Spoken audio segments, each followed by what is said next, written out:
नमस्कार, स्वागत है आपका हिमवंत प्रदेश न्यूज में। मैं हूं भानु प्रकाश नेगी। हिमवंत प्रदेश न्यूज के खास मुलाकात कार्यक्रम में आज हमारे साथ खास मेहमान हैं मेजर जनरल एमएल अशवाल जी, जो भूतपूर्व सैनिक लीग के अध्यक्ष हैं। उनसे आज जान लेते हैं कि किस तरह से वो काम कर रहे हैं और उनका अभी तक का कार्यकाल किस तरह का है। सर, सबसे पहले तो आपका स्वागत है चैनल में। धन्यवाद। सर जी, जैसे कि आप भूतपूर्व सैनिकों के लिए लगातार समर्पित हैं, उनकी समस्याओं को लगातार आप जो है सॉल्व करने का प्रयास कर रहे हैं। पिछला दौरा आपका कुमाऊं का रहा है, बहुत लोगों ने उसे पसंद भी किया है, आपने बड़ी समस्याएं भी वहाँ पे सुलझाई हैं। और आज हम बात करेंगे सबसे पहले, क्योंकि आपकी वार्षिक जो मीटिंग होती है एजीएम की, किस तरह की मीटिंग रही है, क्या उसमें निकल के आया है और किस तरह की समस्याएँ और उनका समाधान आप करने वाले हैं। सबसे पहले धन्यवाद। जो हमारी उत्तराखंड पूर्व सैनिक संगठन की जो वार्षिक मीटिंग थी 19 जुलाई को हमारे इसी रोड स्थित मुख्यालय में संपन्न हुई जी। इस मीटिंग में हमारे देश के पूरे हमारे सभी जिलों के जो अध्यक्ष हैं वो अपने मेंबरान सदस्य कुछ सदस्यों के साथ आए थे। और ये हमारा प्रयास रहता है कि हम अपने अध्यक्ष जो कि वहाँ पर ग्राउंड में हमारे सभी भूतपूर्व सैनिकों के साथ रूबरू रहते हैं, उनकी क्या समस्याएं हैं वो हमको सीधे तौर पर आके हम उनके साथ वार्तालाप करें और उनको एड्रेस करने का प्रयास करें। जी सर। इस बार भी हमारे जो अध्यक्ष लोग आए थे उन्होंने भी हमारे जो लोगों के इश्यूज थे, लोगों की बातें थी, उसके बारे में हमने चर्चा की और काफ़ी सारे मुद्दे उन्होंने बताए और काफ़ी सारे जो कार्य हम कर रहे हैं उनके अपने भूतपूर्व सैनिकों के लिए, उससे हमने उनको अवगत कराया ताकि वो जा कर के ये बातों के बारे में अपने जो भूतपूर्व सैनिक हैं, जो विधवाएँ हैं, जो वीर नारियाँ हैं, जो और उनके परिवार के सदस्य हैं, उनको ये बताएं और वो इसके लाभान्वित हों। जी सर। सर, एक जो हमारे सैनिकों की भर्तियां लगातार होती थी और अब जो है देश में जैसे कि मोदी राज हम कहेंगे, जब से पीएम मोदी आए हैं उन्होंने एक योजना जो है अग्निवीर की निकाली। थोड़ा सा इसको स्पष्ट करेंगे कि ये जो योजना है ये पुरानी है, नई है, या इसमें क्या परिवर्तन लेके आए, क्योंकि इस पर राजनीति भी हो रही है। देखिए, आपके माध्यम से मैं ये लोगों को बताना चाहूँगा कि ये जो अग्निपथ योजना है इसके अंतर्गत हमारे जो फौज में जो हमारे जवान भर्ती होते हैं उसके लिए ये लाई गई है, थोड़ा चेंजेस के साथ ही मैं ये भी कहना चाहूँगा कि इस तरह की जो ये योजना है, ये जो कॉन्सेप्ट है ये कोई बहुत नया कॉन्सेप्ट नहीं है जी। अगर हम पीछे देखें तो हमारे सिस्टम में पहले इस तरह का हमारे ऑफिसर्स के लिए वो योजना थी, जो हमारे शॉर्ट सर्विस दोनों तरह की, एक रेगुलर आते थे, एक शॉर्ट सर्विस आते थे। जी सर। तो शॉर्ट सर्विस जो ऑफिसर्स आते थे वो भी पहले खाली 5 साल के लिए उनका जो चयन होता था, अपने ट्रेनिंग करते थे और यूनिट्स में आते थे और 5 साल अपना रहते थे। डिपेंडिंग अपॉन कि हमको कितने रिक्वायरमेंट है सिस्टम को ऑफिसर्स की, उतने ऑफिसर्स को वो फिर परमानेंट कर देते थे, बाकी लोग अपना वापस चले जाते थे जी। तो इसी तरह का ये अग्निपथ योजना भी लगभग इसी तरह से है। इसमें हो सकता है कि एक, क्योंकि ये स्केल थोड़ा बड़ा है, उसमें अगर कुछ छोटी मोटी कुछ इश्यूज हैं कुछ जो एड्रेस करने के लिए, तो उनको हमेशा उसमें करेक्शन किया जा सकता, ऐसा कोई बहुत बड़ी बात नहीं है।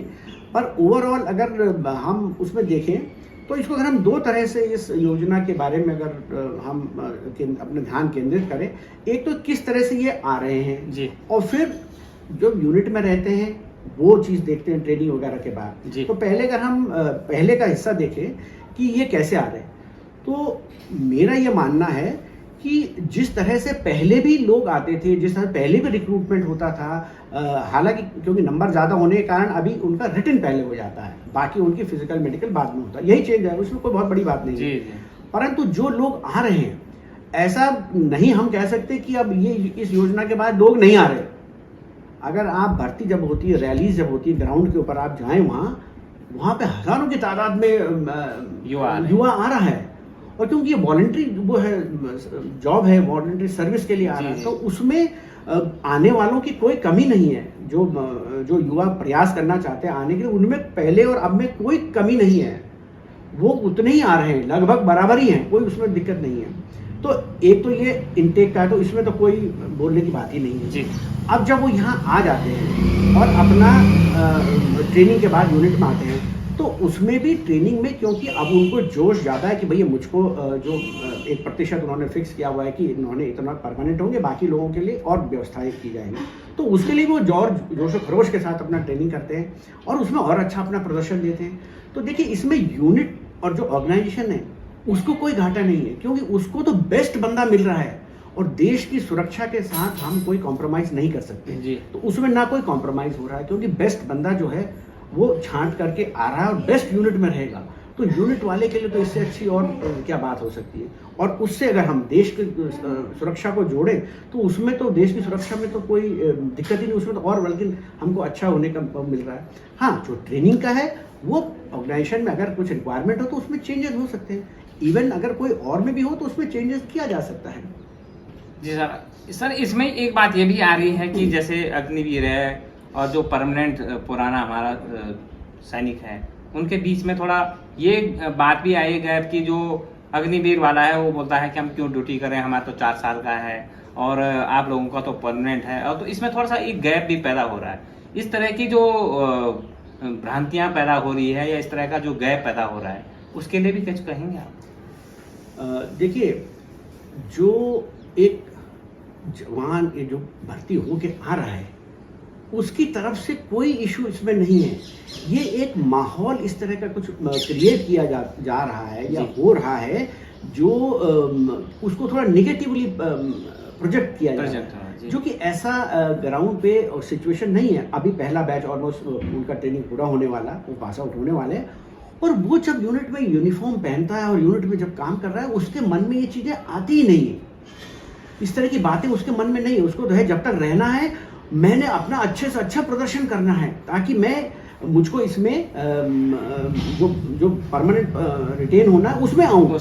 वो तो ये सोच ही नहीं सकता कि मैं नहीं रहना। अब पहले से ऐसा सोच करेगा तो कैसे काम करेगा वो? जी।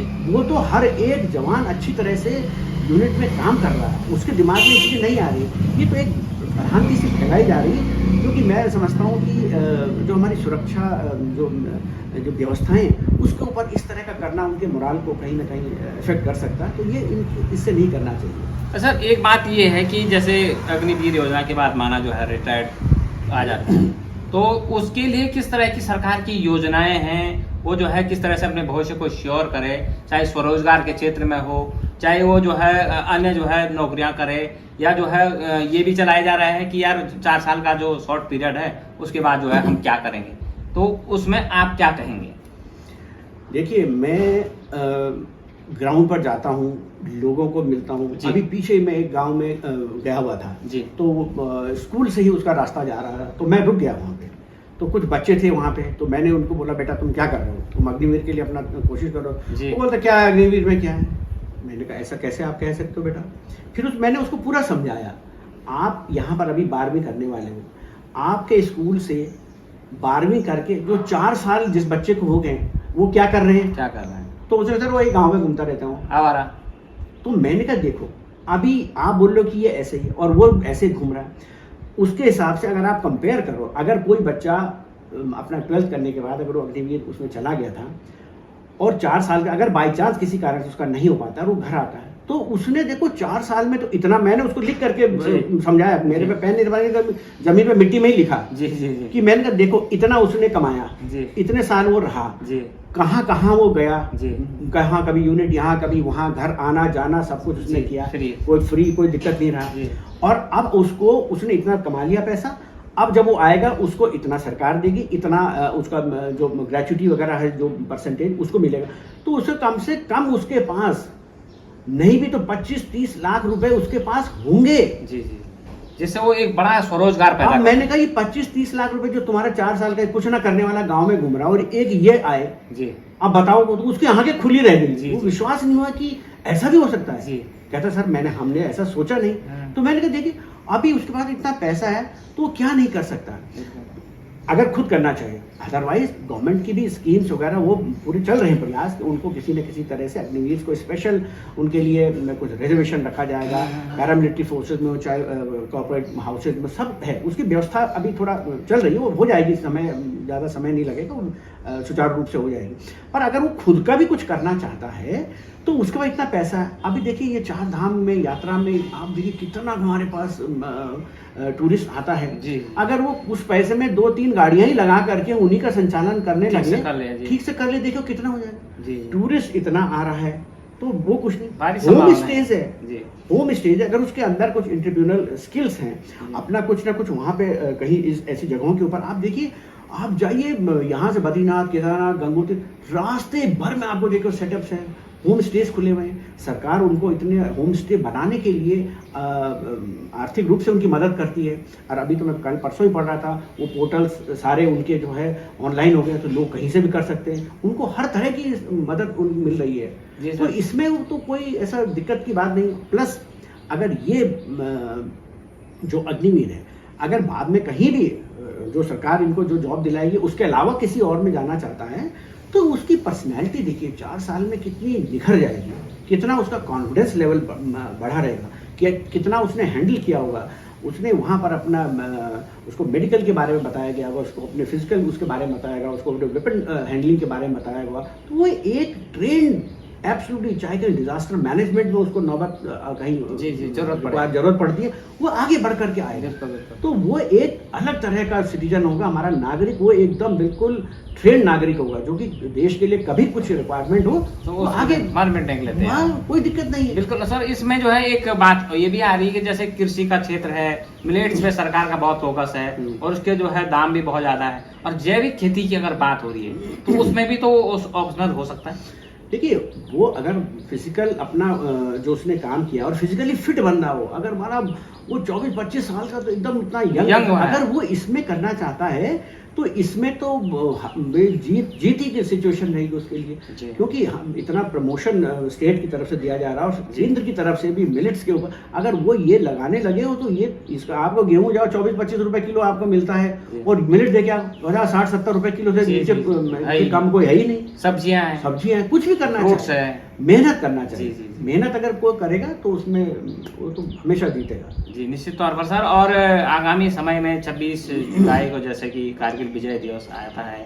सैनिकों के लिए गौरव की बात होती है, तो इस पर जो है इस बार क्या खास करने वाला है भूतपूर्व सैनिक प्रदेश भर की बात है? देखिए हमारे उत्तराखंड में वीरों की भूमि है, इसमें हमारे हर जिले में, लगभग हर जिले में बहुत हमारे वीर जो हैं जिन्होंने बलिदान दिए हैं वो इन जगहों से बिलोंग करते हैं जी। अभी हमने एक मुहिम अपने सभी जिलों में चलाई है कि हमारे गांव में, ब्लॉक में, जिले में, जहां कहीं भी हमारे इन सैनिकों के नाम पे जो मार्टर हुए हैं उनके नाम पे कुछ भी कोई भी स्मारक है, चाहे कोई गेट बना है या कोई पार्क है, कोई स्कूल है, कोई कुछ है, उसका रख रखाव हम इस बार हमने एक मुहिम करा के किया हुआ, क्योंकि बरसात का सीजन है, घास बढ़ जाता है, बेलें चढ़ जाती है, तो ऐसा नहीं लगना चाहिए कि हम अपना हमारा जो सैनिक है जिसने बलिदान दिया, जिसका हमने बस्ट लगा रखा है, वो किसी तरह से घास फूस में ढका हुआ, नहीं, ये बिल्कुल मंजूर नहीं है। तो उसकी पूरी मुहिम लगी, साफ सफाई का अभियान एकदम जारी है,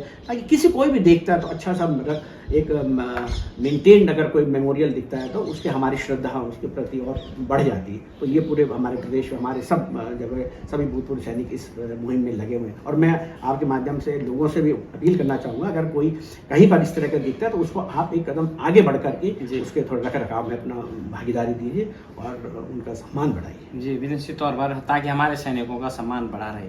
सर एक जो यहाँ पर सैन्य धाम बनाया जा रहा है, आपको नहीं लगता उसमें थोड़ा विलम्ब हो रहा है, या सैनिकों के सम्मान में थोड़ा इस तरह से थोड़ा सा कमी जैसे महसूस हो रही है? देखिए मैं उसके बारे में मैंने थोड़ा उधर अभी काफ़ी समय जाना नहीं हुआ, बट मुझे पूर्ण विश्वास है कि जिस श्रद्धा से, जिस ध्येय से ये काम शुरू हुआ है, उस ध्येय में सैनिकों के उसमें कोई कमी देरी नहीं होएगी। समय हो सकता है कि कंस्ट्रक्शन एक्टिविटीज़ होती है, उसमें हो सकता है कोई इस तरह का अगर हो, पर वो सीज़न के हिसाब से भी थोड़ा गति में आता है, बट अवश्य उसके उसका जो रूप, जिस स्वरूप में वो आएगा उसमें हमें कोई शक नहीं रहना चाहिए, वो एक भव्य स्वरूप में अवश्य आएगा और उसमें सैनिकों का सम्मान बढ़ेगा ही उत्तराखंड में, इसमें हमें कोई शक नहीं है। अच्छा, सरकार ने जैसे वीर चक्र है, कीर्ति चक्र है और अन्य जैसे हमारे उच्च जो सैन्य सम्मान होते हैं, वीर नारियों के लिए एक ट्रांसपोर्टेशन की जो फ्री छूट दी है, आपको क्या लगता है इसमें और भी कुछ सुधार होने की आवश्यकता है? देखिए, एक बहुत ये अच्छा कदम उत्तराखंड सरकार ने उठाया हुआ है कि जो हमारे चक्रा सीरीज़ के जो हमारे अवॉर्डीज़ होते हैं, चाहे वो उनको रहते हुए मिला हो या मरणोपरांत मिला हो, उनकी विधवाओं को, उनको या जो मरणोपरांत जिनको मिला उनकी विधवाओं को जो स्टेट ट्रांसपोर्ट में उनको पासेस, फ्री पासेस का प्रोविज़न किया हुआ है। मेरा ये सरकार से अनुरोध है और मैं इसके बारे में पत्र भी लिख रहा हूँ कि उनको तो ठीक है, जो भी जिसने भी बलिदान दिया है देश के लिए, उन सब का सम्मान होना चाहिए, चाहे उसे कोई चक्रा सीरीज का कोई अवार्ड मिला हो या ना मिला, कोई भी अवार्ड मिला हो या ना मिला हो, उसने देश के लिए अपनी जान दी है, तो उसका सम्मान हमको अवश्य करना चाहिए। उसकी जो विधवाएं हैं, वीरांगनाएं हैं, उनको भी अगर हम ये फैसिलिटी एक्सटेंड कर दें तो इसको बहुत ज़्यादा फाइनेंशियल बर्डन नहीं आएगा, पर जो सम्मान जो उनको हम इसके माध्यम से देंगे उसमें बहुत उनको अच्छा लगेगा, परिवार को अच्छा लगेगा, गांव शहर सबको उनके प्रति एक सम्मान बढ़ेगा। जी सर, और एक सवाल इसी से संबंधित है सर कि जैसे कोई हमारा सैनिक जो है शहीद हो जाता है, तो उसके नाम पर जैसे कोई हमें स्कूल, कॉलेज या कोई स्थान का नाम, पार्क अगर रखना हो तो उसमें काफ़ी विलम्ब हो जाता है, बाद में बड़ी समस्याएं हो जाती है, भूल जाते हैं, फिर हो भी नहीं पाता है। उसमें आप क्या चाहते हैं?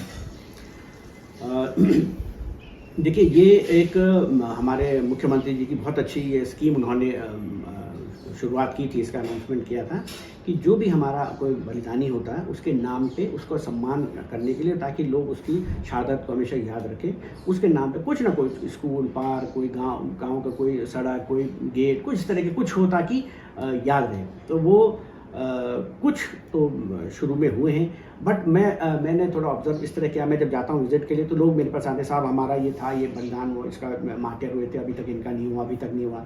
तो वो सोच के थोड़ा जरा दुख होता है कि जिस समय होता है उस समय सब थोड़ा एक्टिव रहते हैं, पर जैसे समय थोड़ा गुजर जाता है तो उसमें थोड़ा जो सेंसिटिविटी वो थोड़ा कम हो जाती है। ऐसा नहीं होना चाहिए। इसके लिए मैंने कल ही अपने माननीय सैनिक कल्याण मंत्री से इसके बारे में चर्चा भी की है, एंड उन्होंने बड़ा पॉजिटिव वो दिखाया था। उन्होंने बल्कि बोला, आप ये केस हमारे पे लाए, हम इसका इमीडिएट इनका कुछ ना कुछ समाधान करके इनको इमीडिएटली कराएंगे। तो मेरा ये है कि जैसे ही एक इस तरह का कोई होता है, कोई केस इस तरह होता है, जितना जल्दी हो सके हम कोई स्कूल, कोई पार्क, कोई कुछ करें तो वो उनके नाम पे जितना जल्दी हो सके उनका बोर्ड आ जाए, उनका जो स्कूल में आ जाए, पार्क में आ जाए, तो वो लोगों को इमीडिएट उसमें उनका जो सम्मान है वो एक लगता है कि हाँ, प्रदेश प्रोएक्टिव है, बिल्कुल इमीडिएटली काम करता है। नहीं तो वो फिर घूमता रहता है, क्योंकि वो जो बेचारा जो उसका परिवार का है वो फिर चिट्ठी कागजों में ही खो जाता है। पहले वो दुखों में पहले तो बेचारा दुख में, फिर वो कितनी करस्पॉन्डेंस कर रही है। ये तो हमको आगे बढ़ के करना चाहिए, ना कि उसको बेचारे को हम ये रिमाइंडर देने की नौबत आनी चाहिए कि अभी तक नहीं हुआ, मैंने ये चिट्ठी दी थी। नहीं, ये हमारा कर्तव्य है, हमारा दायित्व है, ये स्टेट का कर्तव्य है कि वो कितना जल्दी करके उसको बोले, ये देखिए हमने कर दिया, रादर देन वो दौड़ता रहे और फिर वो छोड़ देता है। बिल्कुल ना हो उसको बर्दाश्त, कहता मैं कभी दौड़ भागा भी नहीं कर सकता, क्योंकि उसको कहाँ, अगर कोई गांव का भी होगा, ज़्यादातर रहते बेचारे गांव से कहाँ आएगा वो शहर में, किस ऑफिस में भटकेगा उसके लिए। तो वो नहीं कर पाता, मोरल डाउन हो जाता है, उसका बहुत लो हो जाता है। उसको पता कि ये किस लिए बेकार इसने अपना वो किया, बलिदान दिया, और ये बोलते भी है, करते नहीं। तो इस तरह का नहीं होना चाहिए।